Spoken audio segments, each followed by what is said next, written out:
अकोल्यात विद्यार्थ्यांच्या भांडणात एकाचा मृत्यू, अकोटमधल्या बाबू जगजीवनराम विद्यालयातली घटना। कॉम्रेड गोविंद पानसरे हत्या प्रकरणातला संशयित आरोपी समीर गायकवाडवर आरोपपत्र दाखल, कोर्टानं स्वीकारलं 392 पानांचं आरोपपत्र।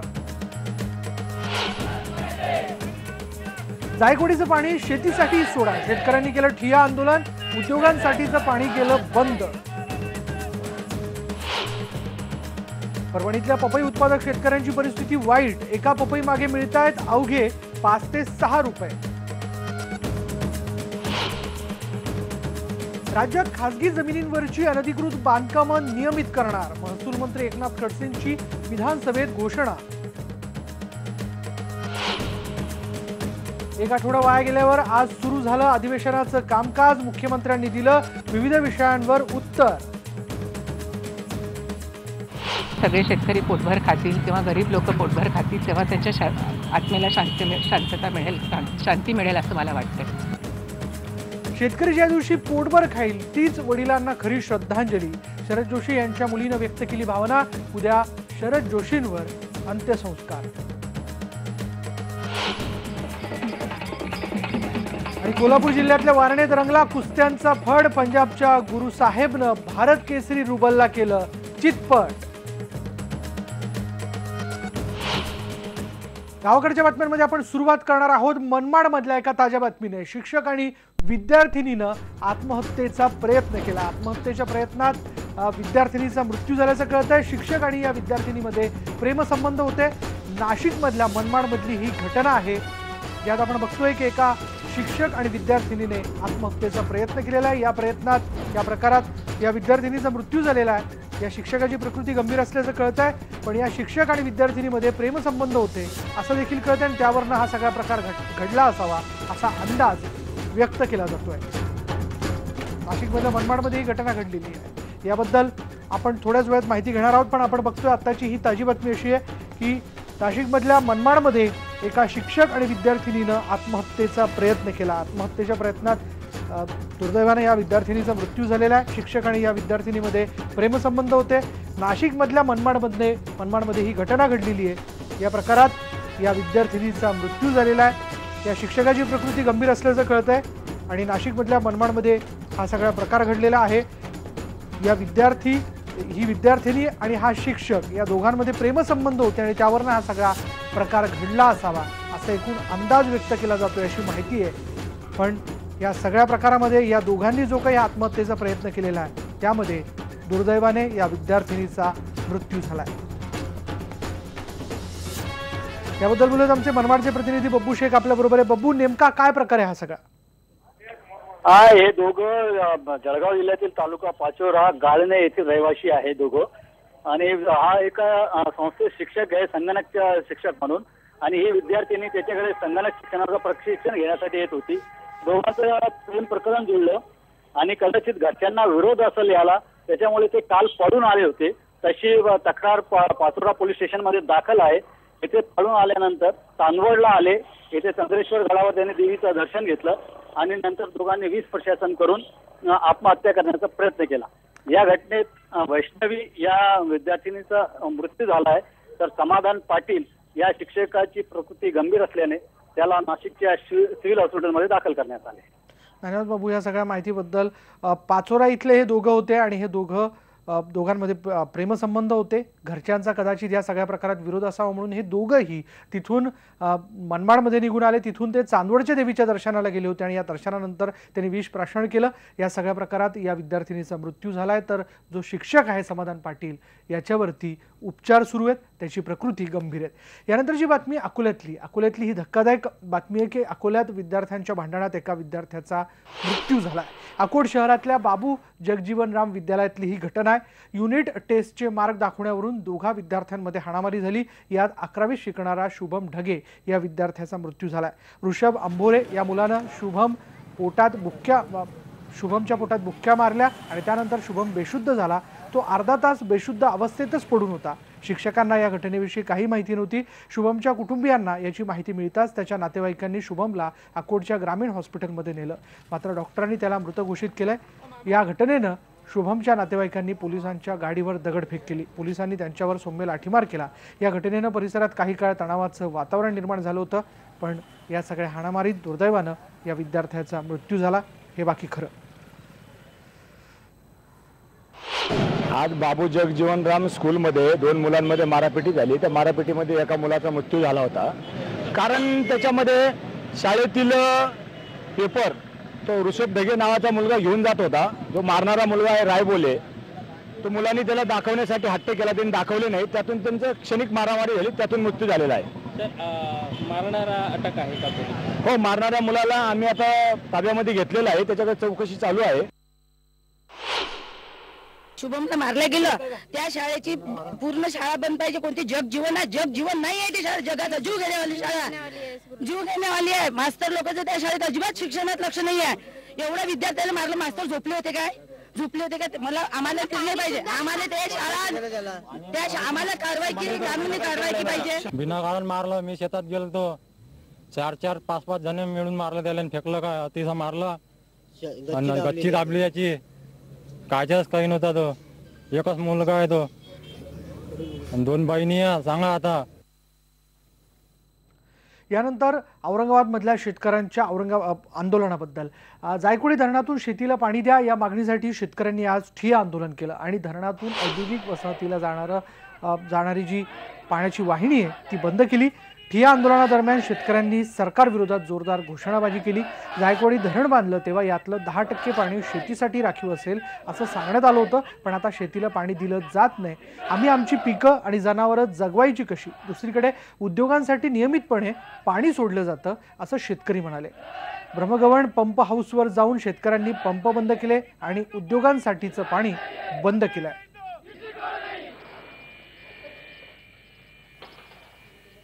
या ठिकाणी जर तुम्हाला प्राधान्यक्रम राबवायचा नसेल तर मग सर्वातच पाणी बंद केलं गेलं पाहिजे। उद्योगाला सुद्धा पाणी नकोय आणि प्राधान्यक्रम जर राबवायचा असेल तर पहिलं पाणी पिण्यासाठी, 2 नंबर शेतीसाठी, 3 नंबर उद्योगासाठी, या प्रकारचा क्रम तुम्ही राबवलाच पाहिजे। आणि जर तुम्ही राबवणार नसाल तर आम्ही उद्योगाला पाणी जाऊ देणार नाही, या प्रकारची आम्ही ठाम भूमिका या ठिकाणी घेतलेली आहे। वेळ प्रसंगी कुठल्याही अन्यायाला आम्हाला किंवा कुठल्याही संघर्ष करण्याची आमची आता तयारी झालेली आहे। हा निर्णय आमचा पक्का आहे। औरंगाबादलाच माणसं राहतात आणि खेड्यामध्ये काय डुकरं राहत नाहीत। खेड्यामध्ये सुद्धा माणसंच असतात, त्यांना सुद्धा पिण्याला पाणी लागतं। शेतकऱ्याकडे काही नाही, त्यांच्या गायी आहेत, बैल आहेत, म्हशी आहेत, शेळ्या आहेत, मेंढ्या आहेत, कुत्रं मांजरे, एवढे पाळीव प्राण्याला लागतं। मग तुम्ही उद्योगपतीला पाणी देता, शेतकरी अन्नदाता आहे। यानंतर जाणून घेऊयात आज विधानसभेमध्ये राज्यात जमिनीवर एने न करता जी बांधकामं झालेली आहेत खासगी जमिनीवरती त्याविषयी चर्चा झाली आणि याबद्दल उत्तर देताना महसूल मंत्री एकनाथ खडसे यांनी अशी बांधकामं नियमित करण्याचा निर्णय घोषित केलाय। शिवाय सरकारी जमिनींवरील अनधिकृत बांधकामं अधिकृत होणार नसल्याचंही त्यांनी सांगितलंय।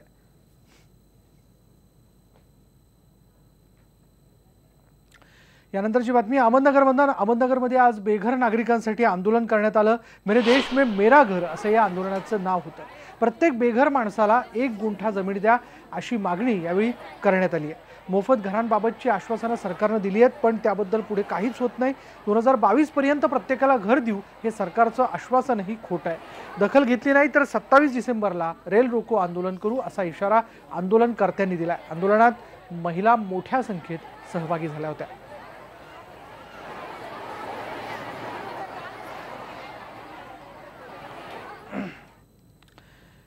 बारामतीमध्ये डॉक्टर बाबासाहेब आंबेडकर वसाहतीतल्या संतप्त रहिवाशांनी नगरपालिकेवरती मोर्चा काढला। नगरपालिकेनं 48 तासांमध्ये घरं रिकामी करण्याच्या नोटिसा बजावल्या होत्या, मात्र आम्ही घरं खाली करणार नाही अशी भूमिका संतप्त नागरिकांनी घेतली आहे आणि आमचं पुनर्वसन केल्याशिवाय इमारतींना हात लावू नये म्हणून नगरपालिकेवरती हा मोर्चा काढण्यात आला होता।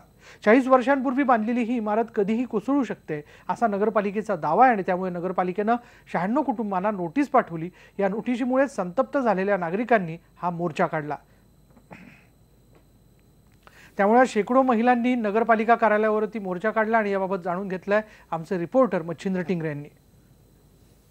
बारामती शहरातील आंबेडकर वसाहत या वसाहतीमध्ये जवळपास 96 कुटुंब म्हणजे एकंदरीत 1000 लोकांची वस्ती असलेली ही जी वसाहत आहे ती काल नगरपालिकेने 48 तासामध्ये खाली करण्याचे आदेश दिलेले आहेत। आणि याच्यातूनच या वसाहतीमध्ये राहणारे जे नागरिक आहेत ते संतप्त झालेले आहेत आणि त्यांनी आता बारामती नगरपालिकेवरती मोर्चा आणलेला आहे। आपण बघू शकतो की या मोर्चामध्ये खूप मोठ्या प्रमाणावरती महिला, त्यांचे सर्व कुटुंबीय असतील किंवा मुलं असतील, ही सर्व सहभागी झालेले आहेत। आणि या ठिकाणी नगरपालिकेने अगोदर आमच्या राहण्याची कोणतीही व्यवस्था न करता किंवा कुठलीही पूर्वकल्पना न देता या ठिकाणी अचानक आम्हाला नोटिसा देऊन आता आम्ही पुढं आमची राहण्याची व्यवस्था काय करायची या संतप्त भावनेतून या ठिकाणी मोर्चा आणलेला आहे। आपल्याबरोबर काही मोर्चेकरी देखील आहेत, आपण त्यांच्याशी बोलूयात। मला सांगा, काय नेमक्या तुमच्या मागण्या आहेत आणि काय नेमका प्रकार? अचानक नोटीस आल्यामुळे गोंधळून गेलेले लोक की आम्ही आता तुम्ही घर खाली करा, मग आम्ही जायचं कुठं? आम्हाला भाड्याचं घर परवडणार नाही, आम्हाला दुसऱ्या घराची कुठली व्यवस्था नाही। त्याच्यामुळं आमचं शासनाला आणि नगरपालिका प्रशासनाला एक म्हणणं आहे की आम्ही त्या मोडकळीस आलेल्या इमारतीमधून बाहेर यायला आम्ही तयार आहोत। आम्हाला काय आमचा जीव वर आलेला नाही, आम्ही आमच्या जीवाच्या खातीर आम्ही तिथं बाहेर येतो, पण आमचं तात्पुरतं पुनर्वसन नगरपालिकेने करावं। त्याचबरोबर कायमस्वरूपी पुनर्वसन तुम्ही कुठं करणार आहात? आणि ते बरोबर आहे, आपण बघतोय की या ठिकाणी त्यांचे तात्पुरतं पुनर्वसन असेल किंवा कायमस्वरूपीचं पुनर्वसन केल्याशिवाय, तशी हमी दिल्याशिवाय आम्ही तिथून घरं खाली करणार नाही, असं या मोर्चेकरांचं एकंदरीत म्हणणं आहे। मच्छिंद्र टिंगरे, IBN लोकमत, बारामती। यानंतर इथं ब्रेकवर जाता जाता आपण जाणून घेऊयात आमच्या बेधडक या कार्यक्रमाबद्दल। आज बेधडकमध्ये आपण चर्चा करणार आहोत स्मार्ट सिटी विषयी। यातला आमचा पहिला प्रश्न आहे की स्मार्ट सिटी प्रकल्पाला आधी विरोध करणाऱ्या पक्षांनी अचानक यू टर्न घेतलाय का? दुसरा प्रश्न आहे की राजकारण बाजूला ठेवून राज्यातली शहरं स्मार्ट होणं खरंच शक्य आहे का? आणि तिसरा प्रश्न आहे की जुन्या शहरांना स्मार्ट सिटीज करण्याचा प्रयत्नही वरवरची डागडुजी आहे का? या कार्यक्रमाबद्दल जाणून घेतल्यानंतर इथे वेळ झाली का ब्रेकची, आणि ब्रेक नंतर पाहूया का वाईट आहे परभणीतल्या पपई उत्पादक शेतकऱ्यांची परिस्थिती।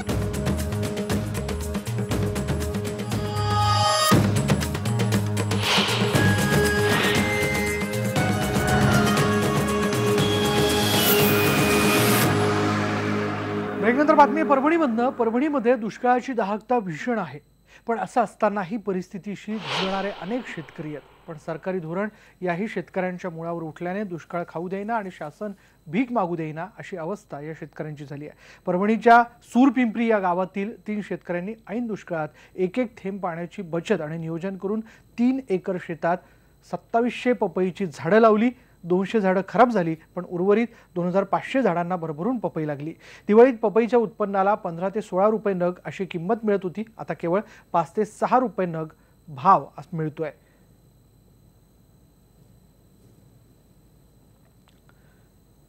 यानंतर बघूया सातारा नगर परिषदेच्या वतीने देण्यात येणारा डॉक्टर नरेंद्र दाभोलकर स्मृती सामाजिक पुरस्कार यावर्षी ज्येष्ठ शास्त्रज्ञ डॉक्टर श्री जयंत नारळीकर आणि सौ मंगला नारळीकर यांना देण्यात आला। ज्येष्ठ शास्त्रज्ञ आणि लेखक डॉक्टर दत्तप्रसाद दाभोलकर यांच्या हस्ते हा पुरस्कार या दाम्पत्याला प्रदान करण्यात आला। 1 लाख रुपये रोख आणि स्मृतिचिन्ह असं या पुरस्काराचं स्वरूप आहे। या पुरस्काराचं 3रं वर्ष असून पहिल्या वर्षी अभयभंग दाम्पत्याला तर दुसऱ्या वर्षी डॉक्टर प्रकाश आमटे आणि डॉक्टर मंदाकिनी आमटे यांना देण्यात आला होता।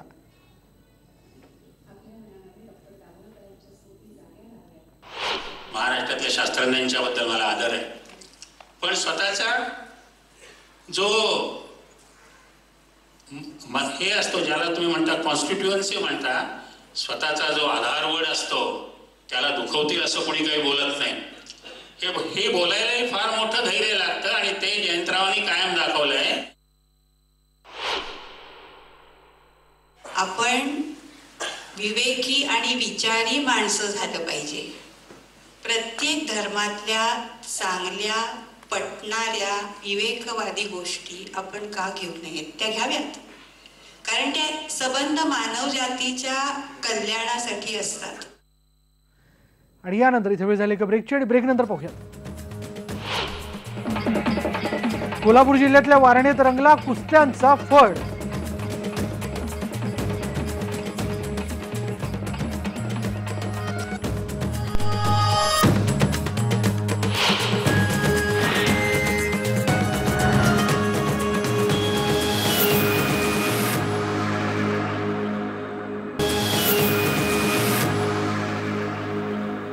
ब्रेकनंतर लाल मातीतला खेळ जाणून घेऊयात। हलगीचा कडकडाट आणि शिट्टीची साथ अशा वातावरणात यंदाचा जनसुराज्य शक्ती केसरी कुस्तीफड पार पडला। अमृतसरचा गुरुसाहेब कोहली जनसुराज्य केसरी किताबाचा मानकरी ठरला। कोल्हापूर जिल्ह्यातल्या वारणानगर इथं पार पडलेल्या कुस्तीच्या मैदानात गुरुसाहेब याने भारत केसरी रुबलवर मात करत दुसऱ्यांदा वारणेचं मैदान मारलं। 40 मिनिटांच्या रंगतदार लढतीनंतर गुरुसाहेबने रुबलवर ताबा मिळवत मात केली।